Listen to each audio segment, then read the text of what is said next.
Welcome to beat the street. तो आज हम यहाँ पे बात करने वाले हैं टॉप 10 स्मॉल कैप और मिड कैप जो कि मल्टी बैगर्स हो सकते हैं या ऑलरेडी मल्टी बैगर्स हैं, बट यहाँ से करंट भाव से या फिर जो करंट मार्केट की सिचुएशन है उससे आपको एक अच्छा खासा रिटर्न दे सकते हो। और ये स्टॉक्स उनके लिए है जो यहाँ पे स्टॉक मार्केट में नए आए हैं। हम लोग हिडन जेम्स निकालने के लिए यहाँ पे आपको नहीं बोल रहे कि आप हिडन जेम्स में पैसा लगाओ जो कि बहुत ज़्यादा रिस्की भी हो सकते हैं, बट मैं आपको प्रूवन मल्टी बैगर्स या फिर proven mid cap small caps में जो अच्छे शेयर्स है उनके बारे में बताऊंगा। कुछ 10 से 15 स्टॉक मैं आपके साथ शेयर करूंगा जिसके साथ आप यहाँ पे अपनी इन्वेस्टिंग जर्नी स्टार्ट कर सकते हैं स्मॉल और मिड कैप में। अगर आप हमारे चैनल पे पहली बार आ रहे हैं तो चैनल को जरूर सब्सक्राइब करें और बेल आइकन जरूर दबाएं। चलिए, वैसे ये वीडियो हम लोग 20,000 सब्सक्राइबर कंप्लीट होने के बाद डालने वाले थे, बट जिस तरीके की मार्केट सिचुएशन है और बहुत सारे लोगों ने हमें रिक्वेस्ट किया था, बिकॉज हमने जो टॉप 10 लार्ज कैप स्टॉक्स डाले थे उसमें से लगभग जब हमने 10 स्टॉक शेयर किए थे, अभी थोड़े दिन पहले की बात है, लगभग उसमें से 5 से 7 स्टॉक ऑलरेडी यहाँ पे 52 वीक हाई पे ट्रेड कर रहे हैं। ठीक है, अगर आप वो सारे स्टॉक्स वगैरह या फिर वो वीडियोस देखना चाहते हो तो आप हमारे टेलीग्राम चैनल पर जाकर देख सकते हैं। ये इंडिया का पहला ऑटोमेटेड स्टॉक मार्केट फीड है जहाँ पे आपको सभी तरह की खबरें, ब्रोकरेज रिपोर्ट, कॉनकॉल या फिर जितनी भी यहाँ पे शेयर मार्केट से रिलेटेड खबरें होती है और हमारा किसी स्टॉक पे कोई अपडेट या एनालिसिस होता है, सबसे पहले हम लोग यहाँ पे अपडेट करते हैं। चलिए, आपको कुछ नहीं करना है, बीट द स्ट्रीट सर्च करना है और यहाँ पे बेल आइकन को प्रेस करके रखना है, या फिर आप लिंक इन डिस्क्रिप्शन के थ्रू भी जा सकते हैं। अगर हम बात करें, मैं इस वीडियो का पहले कंटेक्स्ट बता देता हूँ। सबसे पहले मैं 10 स्टॉक के नाम शेयर करूंगा। टारगेट प्राइस जनरली मैं आपको वैसे ही बता देता हूँ, 20% अपसाइड आप मान के चलो। ठीक है, और यहाँ पे स्ट्रैटेजी क्या होगी इन्वेस्ट करने की वो अपन एंड ऑफ द वीडियो बात करेंगे। चलिए, सबसे पहला स्टॉक लेते हैं आईईएक्स, जो कि अगर आप देखोगे तो ये बेसिकली यहाँ पे क्या काम करता है, ये बेसिकली यहाँ पे अपना एनर्जी एक्सचेंज है जिसके अंदर बहुत सारी चीज़ें देखने को मिल सकती है। और उसमें सबसे इंपॉर्टेंट ये है कि यहाँ पे इंडिया में इसके लिए यहाँ पे फेवरेबल पॉलिसीज सरकार लेके आ रही है, लगातार यहाँ पे जो यूजेज है वो यहाँ पे बढ़ता जा रहा है। तो आईईएक्स यहाँ पे एक प्रूवन मल्टी बैगर हो सकता है। लगभग 400 रुपये का भाव चल रहा है, अभी 400 से 40 के बीच में चल रहा है। हम लोग ने उसका डिटेल्ड वीडियो ऑलरेडी डाल रखा है तो आप वो देख सकते हैं।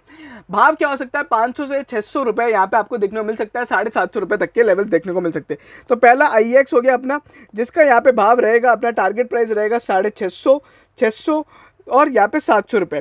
ठीक है, इन 3 टारगेट के साथ अपन यहाँ पे काम करेंगे आईईएक्स के अंदर। उसके बाद अगर हम बात करें तो जो नेक्स्ट शेयर होता है वो होता है हमारे लिए यहाँ पे एचडीएफसी लाइफ यहाँ पे लगातार यहाँ पे बहुत टाइम से अंडर परफॉर्म कर रहा है as compare to their peers. अगर आप देखोगे तो ये अभी भी यहाँ पे 650 के लगभग ट्रेड कर रहा है। यहाँ से मेरे को लग रहा है करंट भाव से, अगर आप देखोगे करंट भाव 650 के आसपास चल रहा है, यहाँ से मेरे को जो भाव इसका लगता है वो 750 रुपये तक का लगता है। और ये मैं आपको बता दूँ यहाँ पे अपन क्यों बैट कर रहे हैं, बिकॉज इंडिया में आज भी इंश्योरेंस बहुत कम लोग लेते हैं और यही बहुत बड़ा रीजन है कि पैंडेमिक होने के बाद भी इंश्योरेंस कंपनीज को कोई मेजर नुकसान नहीं हुआ है। और एचडीएफसी लाइफ सभी अपने पीयर से महंगा स्टॉक जरूर है, बट यहाँ पे करंट वोलेटिलिटी में यहाँ पे इसका भाव यहाँ पे थोड़ा यहाँ पे अट्रैक्टिव वैल्यूएशंस में मिल रहा है और ये बेस्ट परफॉर्मिंग इंश्योरेंस स्टॉक है। अच्छा, उसके बाद अगर हम बात करें तो अपन अपना अगला स्टॉक लेते हैं, वो है केमिकल सेक्टर से। केमिकल सेक्टर में अपन बात करेंगे नवीन फ्लोरिन की। नवीन फ्लोरिन एक प्रूवन मल्टी बैगर रह चुका है। अपन हिडन जेम्स वगैरह निकालने पे नहीं जा रहे हैं, अपन ये नहीं देख रहे कि अगला नवीन फ्लोरिन है, अगला दीपक नाइट्रेट कौन है, अपन नवीन फ्लोरिन में ही पैसा लगाएंगे क्योंकि नवीन फ्लोरिन का जो भाव है 4000 के हाई से यहाँ पे 3600 रुपये आया है। मोस्टली यहाँ पे अगर अपन देखें तो फ्लोरिन के अंदर अभी बहुत ज़्यादा डिमांड है, बहुत सारी कंपनीज फ्लोरिन के अंदर अभी काम कर रही है। ठीक है, अगर आप देखोगे गुजरात फ्लोरो वगैरह और अगर इवन दीपक नाइट्रेट की भी बात करें तो फ्लोरिन के अंदर आ रही है। और मेरे को क्या लग रहा है कि Q1 के खराब रिजल्ट्स के बाद अभी जो Q2 के रिजल्ट्स आएंगे वो थोड़े अच्छे होंगे, बिकॉज इकोनॉमी अपनी ओवरऑल यहाँ पे वापस फिर से चालू हो चुकी है।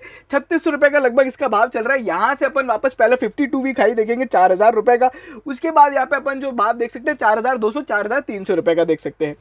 अगला स्टॉक की बात करें तो वो होगा हमारे लिए पॉलीकैब। ये बेसिकली अपना जो काम करता है, बेसिकली ये अपने कंस्ट्रक्शन इंडस्ट्रीज से रिलेटेड है। तो यहाँ पे पॉलीकैब में यहाँ पे बहुत बिकॉज क्या है, ये इनका जो बिजनेस है ये एक तो यहाँ पे बहुत बड़े मार्केट लीडर है और ओवरऑल यहाँ पे अपनी जो कंस्ट्रक्शन एक्टिविटी है वो यहाँ पे इस साल के दौरान यहाँ पे बहुत ज़्यादा बढ़ने वाली है। अगर आप देखोगे FY21 के अंदर record number of highways project यहाँ पे सरकार ने यहाँ पे ले डाउन किए थे, मतलब वो हाईवे प्रोजेक्ट्स अनाउंस किए गए थे, उनका यहाँ पे कंस्ट्रक्शन इस बार होगा। और ओवरऑल अगर आप देखोगे तो यहाँ पे जो एक्टिविटीज़ है हाउसिंग या फिर अपनी रियल एस्टेट की भी, वो यहाँ पे अपटर्न देखने को मिल सकती है। तो पॉलीकैब यहाँ पे एक अच्छा भाव पे मिल रहा है, अभी 1800 रुपये का भाव चल रहा है। यहाँ पे जो अपन अपसाइड देखेंगे वो 2000 रुपये तक के लेवल्स की यहाँ पे आप देख सकते हो।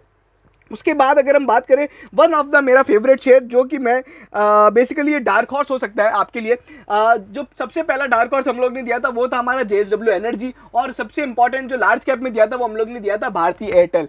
भारतीय एयरटेल, हमें बहुत सारे लोगों ने पूछा था भारतीय एयरटेल के लिए कि हमें अगला स्टॉक ऐसा कोई बताइए कि भारतीय एयरटेल जैसा चले या फिर इन्फोसिस जैसा चले। तो मैं आपको एक एग्जाम्पल देता हूँ। भारतीय एयरटेल मैं खुद पर्सनली 1 साल से उसको होल्ड कर रहा हूँ, और 1 साल से उसका जो रिटर्न है वो 500 से 550 रुपए के लगभग रहा है। इस महीने के अंदर भी वो 520 530 गया था, और उससे यहाँ पे एक अपसाइड देखने को मिली। 530 से 630 की जो जर्नी है वो एक बार में मिली है, और जनवरी के लगभग भी यहाँ पे ना ये हाई बनाया था 600 रुपए का, बट उस टाइम भी मैंने नहीं बेचा था और मेरा पेशेंस रखा था, और वापस स्टॉक नीचे आया था, वापस मैंने ऐड किया था, और वापस ये अभी अच्छे खासे भाव पे चल रहा है। तो मैं आपको क्या बताना चाह रहा हूँ कि अगर आप यहाँ पे इस तरह के स्टॉक्स में पैसा लगाते हो, एक जो कि स्ट्रॉन्ग फंडामेंटल स्टॉक्स होते हैं, तो उसके अंदर आपको पेशेंस रखना पड़ता है। 8-10% का ही अभी अगर आप देखोगे मुश्किल से 10% का भी रिटर्न नहीं दिया, पर यहाँ पे इतना रिटर्न आपको वोडाफोन में एक ही दिन में मिल सकता है अगर यहाँ पे आपका यहाँ पे ट्रेड चल गया तो देखिए वोडाफोन तो सट्टा है, बट अपने को यहाँ पे अगर अच्छे स्टॉक्स में लगाना है तो अपने को पेशेंस रखना पड़ेगा। मैंने 8 महीने तक होल्ड किया, उसके बाद मुझे आज रिटर्न मिला है, ठीक है। तो ऐसा नहीं है, मैं आज भी बुलिश हूँ, मैं आज भी भारतीय एयरटेल बाय करूंगा, बिकॉज मेरा जो यहाँ पे टारगेट है वो लगभग यहाँ पे 1500 रुपए के लगभग का है, ठीक है। I see this stock as in next 3 years going to be मतलब लार्ज कैप मल्टीबैगर हो सकता है, जो कि हम लोग ने डिटेल वीडियो डाला था, बहुत सारी चीज़ें उसमें शेयर भी करी थी। SBI कार्ड की अगर अपन बात करें तो SBI कार्ड का जो लगभग भाव है बहुत वॉलिटिलिटी के बाद यहाँ पे 1100-1200 रुपए का जब भाव गया था, फिर यहाँ पे इनके प्रमोटर एक जो है कार्डिल, उन्होंने यहाँ पे अपना स्टेक बेचा था, उसके बाद ये 950 रुपए तक गया था, और अभी 1000 रुपए के लगभग यहाँ पे ट्रेड कर रहा है। क्रेडिट कार्ड की यहाँ पे जो बेसिकली डिमांड है वो बहुत ज़्यादा बढ़ने वाली है, और बहुत तरह तरह की नई पेमेंट कंपनीज यहाँ पे आ रही है। जैसे कि अगर अपन देखेंगे फिनटेक का जो जमाना चल रहा है, और यहाँ पे जो डिजिटल पेमेंट्स के जमाने के कारण SBI कार्ड को एक अट्रैक्टिव वैल्यूएशन मिल सकते हैं पोस्ट यहाँ पे पेटीएम के यहाँ पे लिस्टिंग के बाद। अब ये कैसे काम करता है, बेसिकली इसमें क्या सिंपल सी यहाँ पे स्ट्रेटेजी होती है। अगर मैं आपको बताऊं, सबसे पहले अपन ने देखा कि है ना CDSL चला था, ठीक है। अभी CDSL का तो कोई पीयर नहीं, बट CDSL जैसे एक और स्टॉक है कैम्स, तो कैम्स उसके बाद चला, पहले IEX चला, फिर MCX चला, ठीक है। इस तरीके से यहाँ पे काम करती है। एक प्लेटफॉर्म कंपनी या एक केमिकल कंपनी चलती है तो उसके यहाँ पे पीयर्स वगैरह चलते हैं। अब क्या होगा ना, थोड़े टाइम बाद जब पेटीएम वगैरह लिस्ट हो जाएगा तो ये सारी जो कंपनीज है, Paytm, SBI card, Bajaj finance वगैरह, ये सब डिजिटल पेमेंट्स में यहाँ पे बहुत ज्यादा पैसा इन्वेस्ट कर रही है। तो एक बार एक स्टॉक चलेगा ना तो बार बार सारे स्टॉक चलेंगे। जैसे अभी अपन देखते हैं तो जुबिलेंट फूडवर्क्स चलता है, तो यहाँ पे अपना बाकी सारे जो है बेसिकली QSR के स्टॉक्स है वो सारे चल जाते हैं ना, तो उस तरीके से काम करते हैं। तो SBI कार्ड में एक री रेटिंग देखने को मिल सकती है पोस्ट पेटीएम की यहाँ पे लिस्टिंग के बाद। इसका जो टारगेट है काफी लंबा है, 1000 रुपए का भी भाव चल रहा है, 1500 रुपए यहाँ पे जाके देखने को मिल सकता है, और ये one of the safe stock है जो आप यहाँ पे इस सेक्टर या फिर मिड कैप स्मॉल कैप में आप देख सकते हैं। नेक्स्ट जो होगा अपना CDSL होगा, लगभग अभी उसका जो भाव चल रहा है 1100 रुपए के आसपास चल रहा है। CDSL में अपने को यहाँ पे क्या देखना है, मैं आपको एक इंपॉर्टेंट चीज बता दूं। देखो आप अपन जितने भी अभी स्टॉक्स में आपको डिस्कस कर रहा हूँ बेसिकली इंडस्ट्री वाइड स्टॉक्स है। CDSL is a proxy to यहाँ पे ब्रोकरिंग इंडस्ट्री, वैसे IEX अपना प्रॉक्सी टू यहाँ पे अपना हो गया बेसिकली अपना एनर्जी यहाँ पे जो सेक्टर है, ठीक है।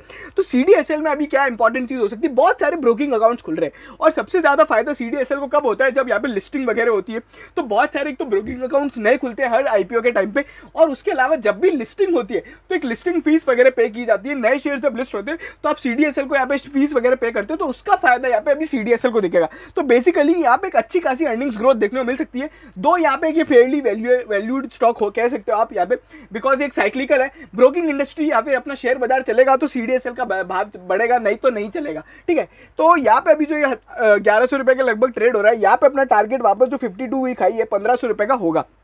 एक और स्टॉक जो कि यहाँ पे मेरा वन ऑफ द फेवरेट है वो है यहाँ पे कैम्स। कैम्स में अभी वो सारी चीजें देखने को मिल सकती है जो पहले CDSL में देखने को मिली थी। कैम्स का भाव अभी केवल 3 से 4 गुना हुआ है, बट CDSL का भाव अगर आप देखोगे 6-7 गुना हो चुका है। बट यहाँ पे कैम्स में वो सारी चीजें हो सकती है, म्यूचुअल फंड्स की यहाँ पे डिमांड बहुत ज्यादा बढ़ जाएगी। इसके पीछे क्या सिंपल रीजन है, आज बाजार में पैसा बनाना थोड़ा मुश्किल हो गया है। 2020 जो अपना था वो गंगा में हाथ धोने जैसा था। आप किसी भी स्टॉक में पैसा लगाओ, आपका यहाँ पे भाव बढ़ेगा ही बढ़ेगा। या फिर जनवरी की बात कर ले, या फिर कभी भी आज से जो 6 महीने 7 महीने साल भर की बात कर ले, तो किसी भी स्टॉक में आप पैसा लगाओगे तो आपका यहाँ पे है ना लक चल जाएगा। अब क्या हो गया, यहाँ पे स्टॉक स्पेसिफिक रैली आती है। एक बार टाटा एलेक्सी चलता है तो पर यहाँ पे अगर आप देखोगे तो हैप्पीएस्ट माइंड नहीं चलता है, ठीक है। तो यहाँ पे अभी म्यूचुअल फंड्स की डिमांड बढ़ेगी, बिकॉज अब लोगों को यहाँ पे जब एक बार शेयर मार्केट में इक्विटीज में थोड़ा नुकसान लगेगा या फिर उनको एक अच्छा खासा रिटर्न नहीं आएगा, तो वो यहाँ पे अदर रेवेन्यूज देखने जाएंगे, और उसमें सबसे पहला रेवेन्यू आता है, ऑप्शन आता है, वो आता है अपना म्यूचुअल फंड्स। और अगर अपन देखेंगे लास्ट 2-3 महीने से म्यूचुअल फंड्स का जो डेटा है वो ये कह रहा है कि ऑल टाइम हाई यहाँ पे एक तो इन्फ्लोज देखने को मिल रहे हैं, ऑल टाइम हाई इनका यहाँ पे ओवरऑल यहाँ पे इंडस्ट्री का AUM हो गया। तो कैम्स का जो भी भाव है ऑलरेडी 3700 रुपये गया था। हम लोग ने सबसे पहले जब इसे कवरेज स्टार्ट करी थी तो यहाँ पे 1500 रुपये का था, फिर 2300 रुपये पे वीडियो बनाया, और अभी हमने लेटेस्ट में 3000 रुपये बनाया। अभी यहाँ पे 3000 से 3100 बीच का ये जो भाव चल रहा है, अभी 3150 3170 चल रहा है। यहाँ से अपन वापस इसको 52 वीक हाई पे देखेंगे। अच्छा, उसके बाद यहाँ पे एक और जो स्टॉक रहता है अपने लिए वो ये होगा IRCTC में बहुत सारी इंटरेस्टिंग चीज़ें, जिसमें से एक सबसे इंपॉर्टेंट है कि यहाँ पर रेलवेज के अंदर बहुत सारे यहाँ पे प्राइवेट ट्रेन के प्रोजेक्ट आएंगे। कल निर्मला सीतारमन ने यहाँ पे एक अनाउंस किया था रेलवे में यहाँ पे एसेट मोनेटाइजेशन प्लान, ठीक है। तो प्राइवेट ट्रेन यहाँ पे बेसिकली यहाँ पे बहुत ज़्यादा बढ़ जाएगी, और इंडिया में अभी इकलौती एक ही कंपनी जो यहाँ पे प्राइवेट ट्रेन का यहाँ पे टेंडर को एक ही कंपनी को मिला है, वो है IRCTC। करंटली जितनी भी 2-3 ट्रेनें हैं जो यहाँ पे प्राइवेट के यहाँ पे कॉन्ट्रैक्ट्स पे चल रही है, वो केवल IRCTC के पास है। दो यहाँ पे बहुत सारी कंपनीज यहाँ पे बिड करने वाली है, जैसे कि अडानी, L&T या फिर टाटास वगैरह भी हो सकती है। बट यहाँ पे IRCTC को यहाँ पे एक बेसिकली फेवर मिलेगा जब भी यहाँ पे प्राइवेट ट्रेन के टेंडर खुलेंगे, और ये इसकी अर्निंग्स को बहुत ज्यादा ग्रोथ देखने को मिल सकती है। और ओवरऑल भी अगर आप देखोगे तो IRCTC का स्टॉक यहाँ पे खराब रिजल्ट या फिर बिजनेस डाउन होने के बाद भी एक अच्छा खासा यहाँ पे चला है, और अभी एक लगभग अपने अच्छे खासे वैल्यूएशंस पे मिल रहा है। यहाँ से आपको क्या देखने को मिल सकता है, बेसिकली जिस तरीके से Q2 के अंदर यहाँ पे ट्रैवलिंग वगैरह बढ़ रही है, तो यहाँ पे एक अच्छी खासे यहाँ पे भाव आपको देखने को मिल सकते हैं। इसका जो टारगेट रहेगा वो टारगेट रहेगा हमारे यहाँ पे 3000 रुपये का, 3000, और उसके बाद यहाँ पे 3500 रुपये का अपन टारगेट रखेंगे। नेक्स्ट जो अपना स्टॉक होगा वो होगा Laurus labs. Laurus labs basically यहाँ पे API कंपनी है जिसकी यहाँ पे बहुत ज़्यादा कैपेसिटी एक्सपेंशन हो रहा है। अभी अगर आप भाव देखोगे तो इसका 650 रुपये के कम पे ट्रेड हो रहा है, 650 से 700 के बीच में हो रहा है। 700 रुपये पे एकदम क्लियर बाय, ब्लाइंड बाय अगर आप लॉन्ग टर्म के इन्वेस्टर है। इसका जो टारगेट है मेरे को लगता है आने से 2-3 सालों में आपको यहाँ पे 1000 रुपये का देखने को मिल सकता है। ऑलरेडी लॉरस लैब्स हमने जब स्टार्ट किया था, जब इसका भाव 350-400 रुपये था, तब से हम लोग ने इसको यहाँ पे कवरेज दिया, और अभी भी लगातार we are very bullish on this particular stock. उसके बाद यहाँ पे अगर अपन देखिए तो एक और स्टॉक है जो मैं यहाँ पे हर बार बोलूंगा कि आपको यहाँ पे अपने पोर्टफोलियो में होना चाहिए। जैसे कि अपन ने बताया कि इन्फोसिस है, तो अपन टाटा की एक कंपनी लेंगे यहाँ पे IT सेक्टर के अंदर, जिसका नाम है टाटा एलेक्सी। टाटा एलेक्सी बेसिकली यहाँ पे अगर आप देखोगे तो ऑलरेडी बहुत ज्यादा रनअप देखने को मिल चुका है, बट कंपैरेटिवली हैप्पीएस्ट माइंड से इसकी वैल्यूएशन अभी भी बहुत यहाँ पे कम पे ट्रेड हो रही है। टाटा एलेक्सी में क्या होने को देखने को मिल सकता है, अभी जो 4600 4500 के बीच में ये ट्रेड हो रहा है, यहाँ से अपने को जो एक अच्छा खासे भाव देखने को मिल सकते हैं, 5000 रुपए के मिल सकते हैं। अब इसके पीछे एक और इंपॉर्टेंट रीजन क्या है कि Q1 के रिजल्ट हमेशा IT कंपनीज के वीक होते हैं, बट Q2 के रिजल्ट थोड़े अच्छे होते हैं, बिकॉज यहाँ पे बिजनेस अपना ओवरऑल यहाँ पे अपटिक है। और जिस तरीके से पैंडेमिक की सिचुएशंस क्रिएट हो रही है, कभी यहाँ पे वापस लॉकडाउन लगता है, कभी यहाँ पे नहीं लगता है, कभी यहाँ पे प्री पैंडेमिक डेल्टा वेव, ये सारी चीजें बिजनेस को बहुत ज्यादा हर्ट करती है। तो अब आदमी क्या सोचेगा कि यार अपन डिजिटल हो ही जाते हैं, और अगर यहाँ पे किसी भी कंपनी को यहाँ पे किसी भी यहाँ पे सेक्टर को डिजिटल होना है तो उसको यहाँ पे IT की बिल्कुल रिक्वायरमेंट होगी, जिसमें Tata Elxsi number 1 mid cap share है। तो टाटा एलेक्सी पे यहाँ पे अपन बैट कर सकते हैं। उसके बाद अगर अपन बात करें कुछ अदर स्टॉक्स जिसकी मैं बात करता हूँ, जिसमें से एक बहुत रिस्की बैट है Rajratan global wires. Rajratan global wires basically Beed wire बनाता है। बीड वायर बेसिकली क्या होता है, टायर्स के अंदर जो स्ट्रेंथ लगती है, जो स्ट्रेंथ देता है, वो यहाँ पे बीड वायर कहलाता है। उसके अलावा यहाँ पे एक और हो सकता है अपना IDFC फर्स्ट बैंक। अच्छा, राजरतन का मैं टारगेट बता दूं, टारगेट क्या है, बिल्कुल 2500 रुपए के ऊपर का टारगेट है। हमने जब सबसे पहले कवरेज दी थी तो 1500 रुपए पे इसको वीडियो डाला था, 2700 रुपए तक का भाव गया था। अभी यहाँ पे 1900-1800 रुपए पे ट्रेड हो रहा है, और वापस यहाँ पे एक अच्छी खासी रैली देखने को मिल सकती है, बट ये थोड़ा रिस्की बैट हो सकता है as compare to other stocks.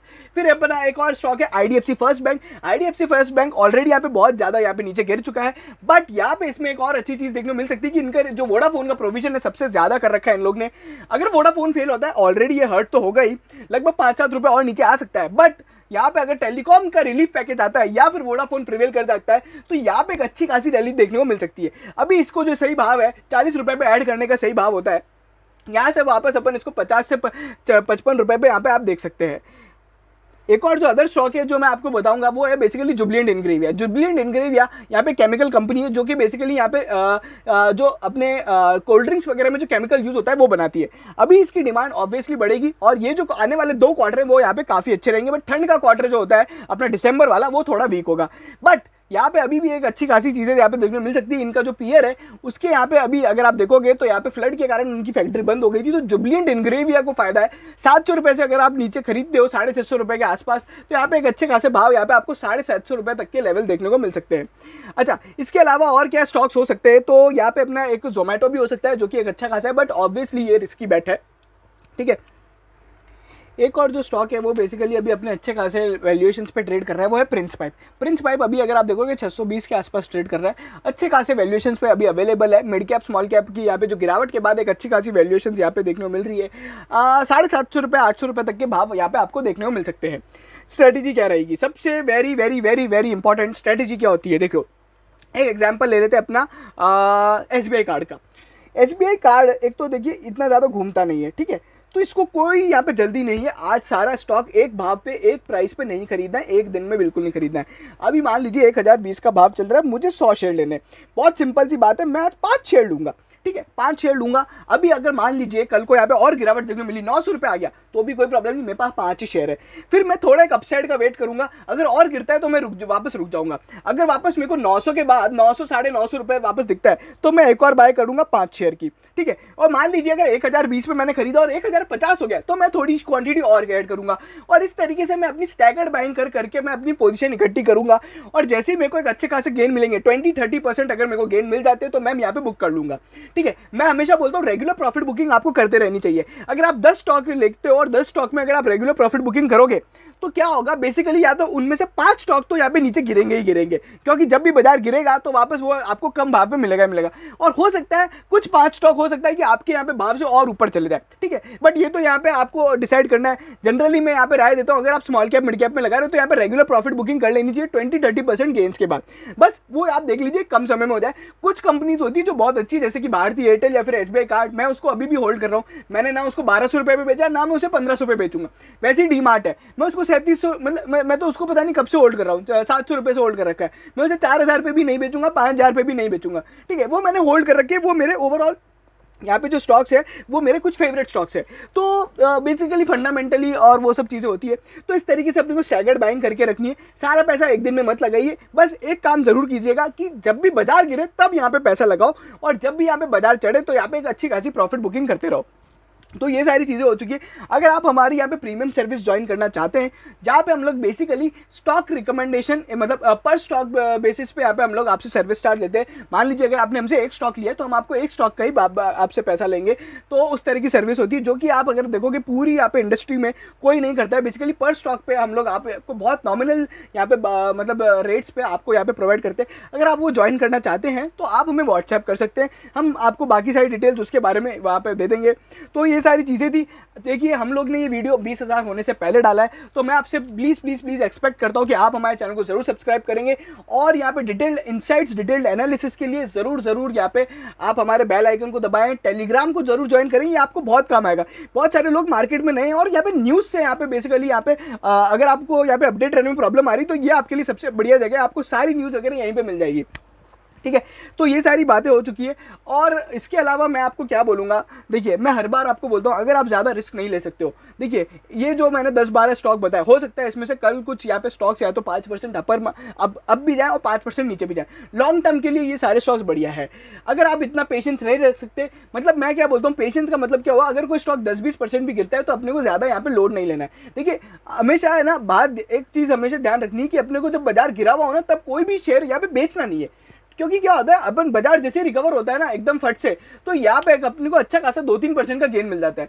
तो वो सारी चीज़ें को ध्यान रखनी चाहिए और यहाँ पे थोड़ा पेशेंस रखना चाहिए। बाकी अगर आपको लगता है यार मेरे को सेफ स्टॉक्स में पैसा लगाना है, ये थोड़े यहाँ पे रिस्की बैट्स हो सकते हैं, large cap mid cap already run up है, तो आप यहाँ पे टॉप 10 हमारा जो लार्ज कैप वाला वीडियो है वो जरूर देखिएगा। वहाँ पे हमने बहुत सारे स्टॉक्स बताए और उनमें तो अभी भी बहुत सारा दम है। ओवरऑल मेरी हमेशा राय रहती है कि अगर आपने यहाँ पे 100 रुपये लगाने तो आप कम से कम 60 रुपये आज की तारीख में लार्ज कैप में लगाओ, 30-40 रुपीज़ आप यहाँ पे अपना लगाओ इसके अंदर, अपना बेसिकली 30 रुपीज़ यहाँ पे आप लगाओ मिड कैप्स के अंदर और 20 रुपीज़ आप लगाओ यहाँ पे स्मॉल कैप के अंदर, ठीक है। और उसमें से यहाँ पे ओवरऑल पोर्टफोलियो में से आप 10-15 या फिर 20% आपका पार्ट ऐसा रख सकते हो जो कि बेसिकली हिडन जेम्स होते हैं। हिडन जेम्स कैसे हो सकते हैं, बेसिकली रेणुका शुगर अगर आप देखोगे तो हिडन जेम कह सकते हो आप, ठीक है ना, मतलब चला तो चला, नहीं चला तो कोई बात नहीं, ठीक है ना। उस तरीके जो रिस्की बैट्स होते हैं वो आप ओवरऑल पोर्टफोलियो साइज का यहाँ पे बहुत कम रखिएगा ताकि आपको एक साथ ज़्यादा नुकसान ना हो। तो ये था मेरा एनालिसिस और ये था मेरा वीडियो। अगर आपको यहाँ पे अगर आप इस वीडियो को ज़्यादा लाइक करेंगे, चैनल को ज़रूर सब्सक्राइब करेंगे, तो हम लोग हर बार हम लोग यहाँ पे प्लान कर रहे हैं कि हर हफ्ते या फिर हर 10-15 दिन में कुछ इस तरीके से टॉप 10 स्टॉक्स लेके आएंगे जो यहाँ पे आपको यहाँ पे हेल्प करेंगे और आपका यहाँ पे वेल्थ क्रिएशन में आपको हेल्प करेंगे। तो ये सारी चीज़ें अगर आपको वो जानना है तो आप प्लीज़ प्लीज़ प्लीज़ चैनल को सब्सक्राइब करें। थैंक यू सो मच, ध्यान रखिए।